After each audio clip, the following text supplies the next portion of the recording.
Hi hello ನಮಸ್ಕಾರ welcome back to my YouTube channel.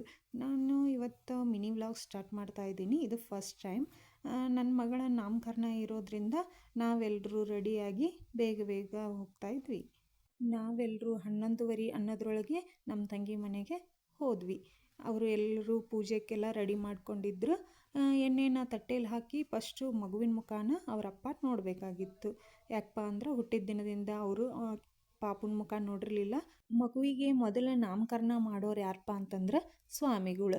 ಅವ್ರೇನಪ್ಪ ಅಂತಂದ್ರೆ ಮಗುವಿನ ಕೊರಳೊಳಗೆ ಲಿಂಗವನ್ನು ಕಟ್ಟಿ 5 ದೇವ್ರ ಹೆಸರುಗಳನ್ನು ಪಾಪುನ ಕಿವಿಯೊಳಗೆ ಹೇಳ್ತಾರೆ. ಅವರು ನಾಮಕರಣ ಮಾಡಿದಾದ್ಮೇಲೆ ನಾವು ನಾಮಕರಣವನ್ನು ಮಾಡ್ಕೋಬೋದ್ರಿ.